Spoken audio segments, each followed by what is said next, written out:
Does anybody know what it means when you have a dream that you have a sink full of dishes and you got like your hot soapy water? My mom puts a little bleach in her dishwater, so got like a little scent of bleach wafting up from the bubbles, and you're just washing dishes and washing dishes and washing dishes, and you never see the bottom of the sink. And then you make yourself wake up because then it's kind of like a nightmare of never ending dishes.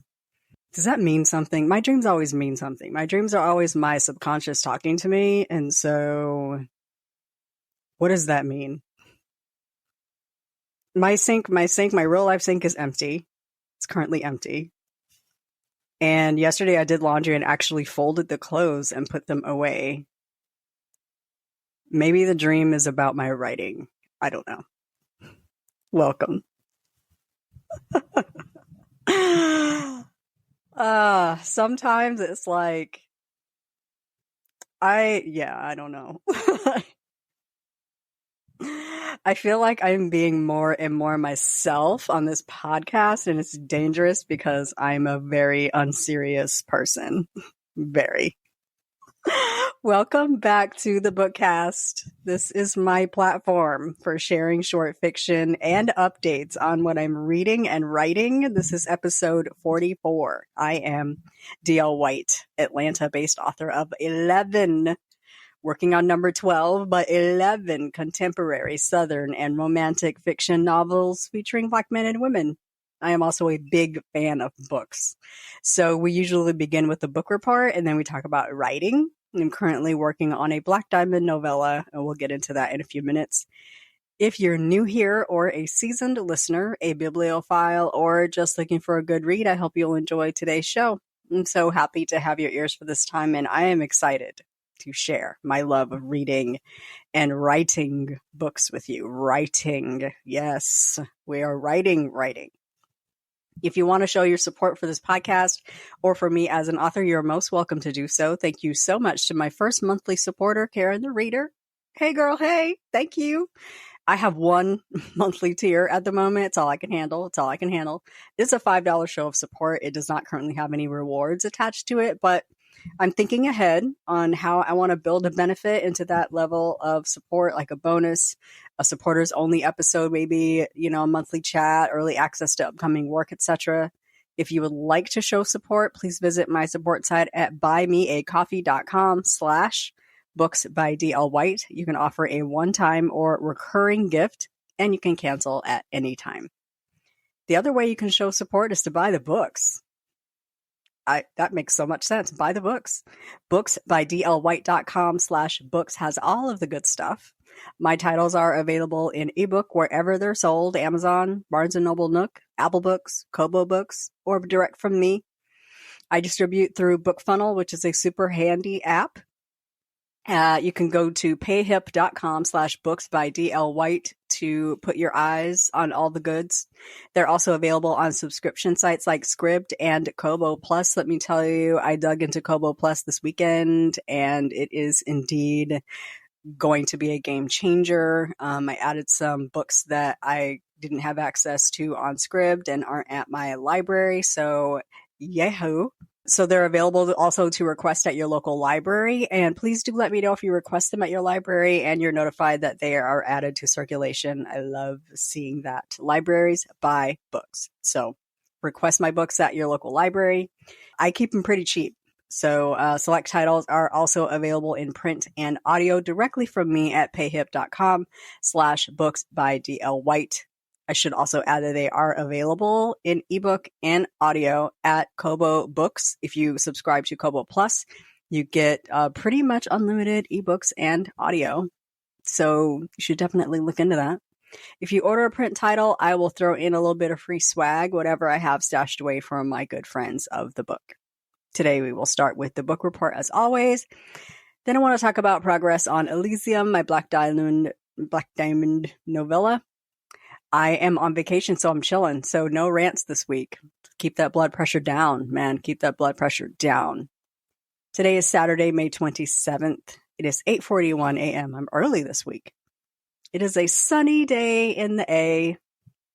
I have a microphone, and I am ready to dig in. But first, coffee.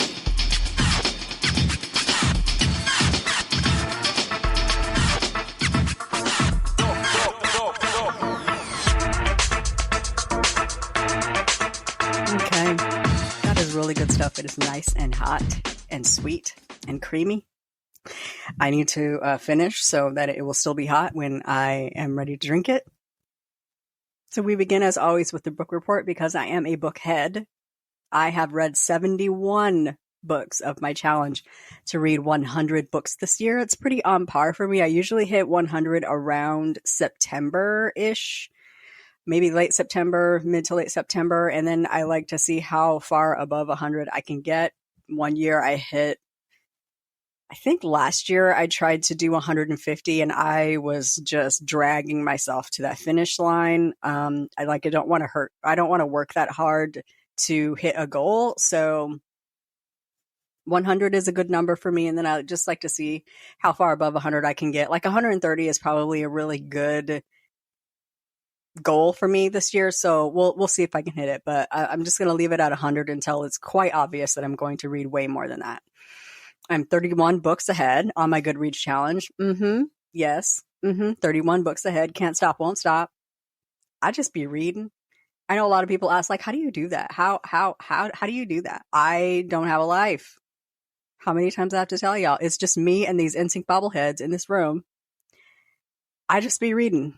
I read all the time. I get up and I turn on a podcast or a book and I listen to a book or a podcast in the morning. And even if I'm reading a Kindle book, I ask Siri or I ask, my Kindle app thing to read it aloud to me. I might read along. I might just be listening. It's just me in this room doing typey things. My hands have to be busy and I love to have something to listen to while I work. So that's how I be doing that.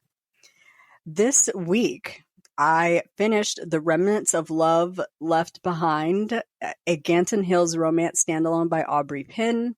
I also finished Before the Dawn by Beverly Jenkins. I'm still in my Beverly Jenkins reread era. And then I decided that I needed some inspiration because, as you all know, I have been digging deep into Robert Dugoni.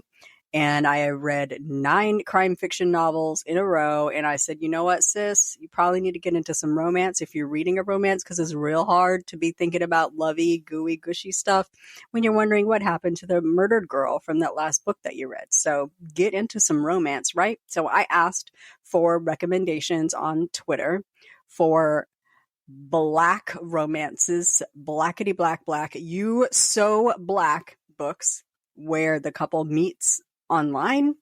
They have a long distance relationship. That's the mood that I want to get into. I got a lot of great recs and I will link to them in the show notes. It's a Twitter thread. So I got a lot of great recs. So I have a lot of books to dig through. I'm looking for inspiration. I'm looking for books to give me ideas. I am not looking to copy anybody's work. I am looking for books that are like, okay, they talked about that while they were chatting online, or this is how it was when they first met. How can I create that kind of emotion? How can I set this kind of mood? How can I bring my characters to a similar brink? That's where I'm going. So I got a lot of recs and I started with Anonymous Acts by Christina C. Jones. Features a couple that met online in a chat room.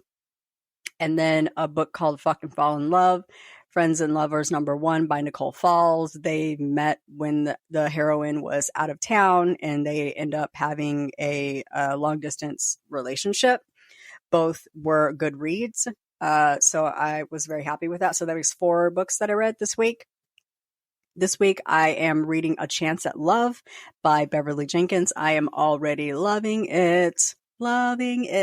And then I'm going to read The Neighbor Favor, which is a book by Christina Forrest, which also was recommended to me in my rec thread about couples who have a long distance relationship or meet online. I'm very excited about that. Both of those I'm going to do audio. So the writing update is that I'm writing. Yeah. So that's it. Thanks for joining me for this week of the Bookcast. No, I'm kidding.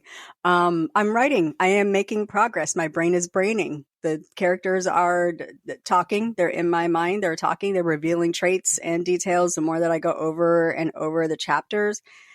I do not know how many words I wrote this week. I don't count words. I count chapters. I do count words. Like at the end of each session, I'll usually be like, hey, I wrote 1,300 words. I wrote 1,100 words, but I don't count them up like for the week. So I don't know how many words I wrote this week because I'll write 1,100 and then delete 9,000. So I don't know.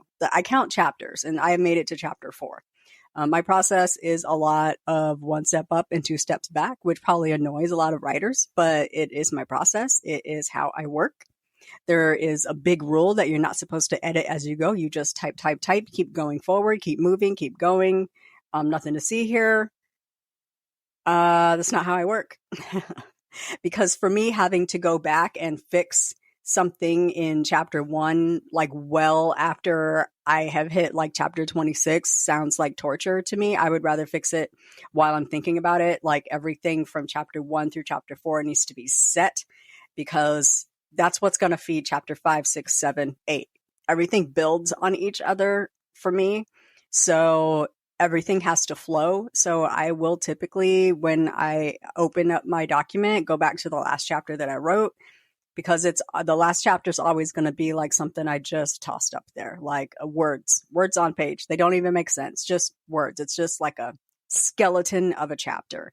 Then I need to think about it. How do I want to enhance it? What am I trying to say? What is important in this scene? What's the goal of the scene? What are the emotions I'm trying to bring out?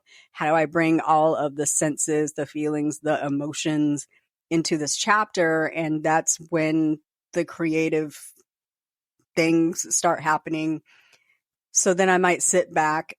So since I just started chapter 4, it's really like just piecemeal action. I'm just trying to move the story forward, but I'm going to go back to chapter 3 and kind of shore up some things that I've been thinking about, add words, delete words. And then I'm ready to move on to chapter 4, smooth it out, add more detail, add more scenes, really get that to a point where I have accomplished the goal of that chapter and I am ready to bridge to the chapter after that. And then I'm just going to throw some words on the page, get me a skeleton of chapter 5, just kind of bridge the gap there, really think about what I've got. And then the next time I open my doc, I might go back to chapter 3, fix a couple things, really dig into chapter 4, make sure it's what I want, and then slide into chapter 5 and get it working. That process probably drives a lot of writers crazy. And let me just tell you something. I don't care. I don't care. That's how I work. That's how it has to work for me. That is how I've written every book. I've written 11 books now. I think it kind of works for me. So that's where we're going. So I'm almost to the point where Vance and Athena are ready to meet in person.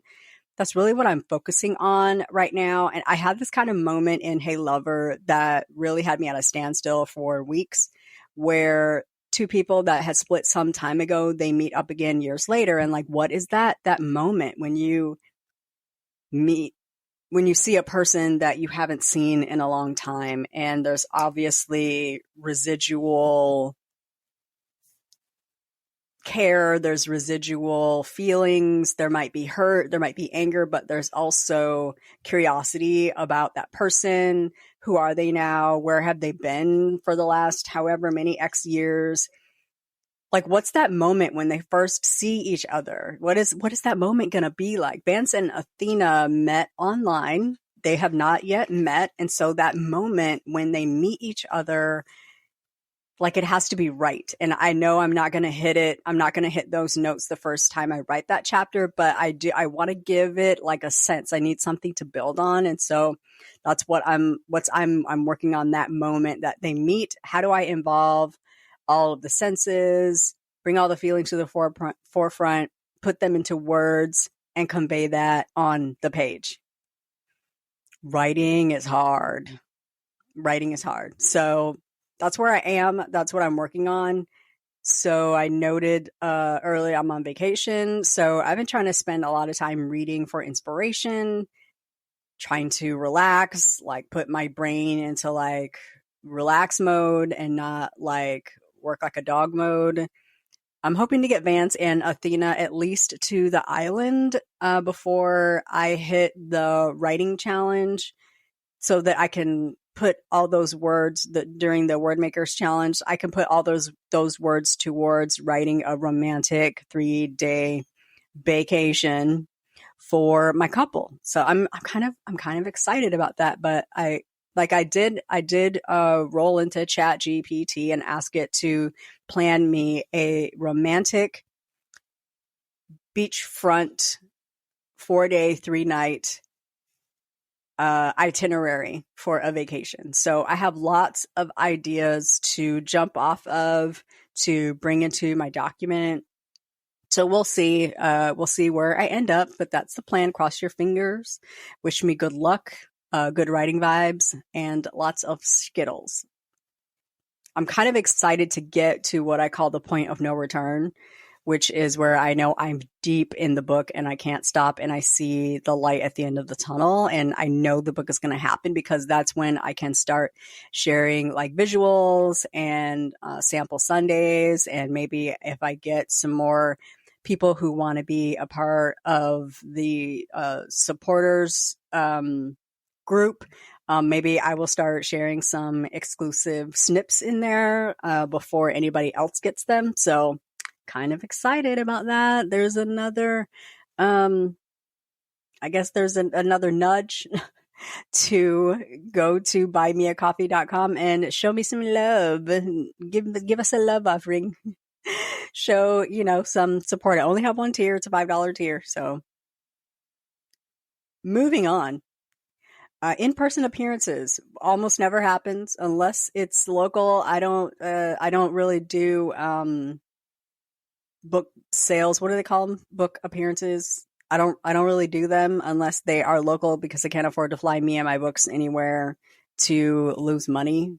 Unfortunately, that's a decision that I had to make for myself some time ago. So unless they are like in driving distance, I'm not going. I am making an exception for the Resist Booksellers grand opening on June 17th. It's in Petersburg, Virginia, which is a suburb of Richmond. If you are in the area on June 17th, which is Juneteenth weekend, please come on out to the grand opening. It's going to be a really great time. I am looking forward to meeting some authors that I absolutely stan in person. Black fantasy author C.M. Lockhart will be there.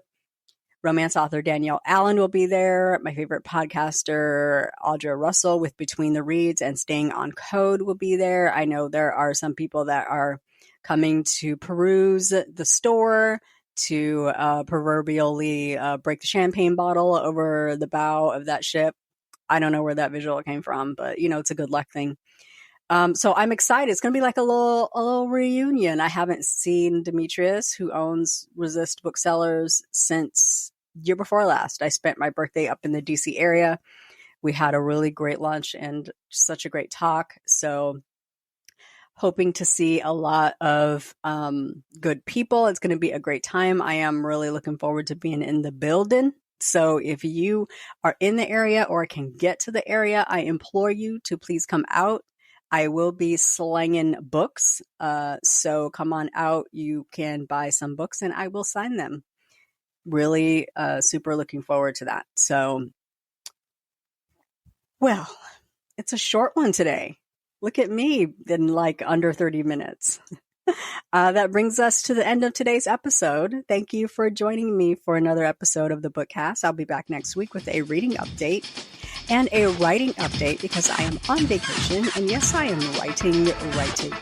Please enjoy this weekend. Have a superlative week, and we'll chat again next weekend. Bye-bye.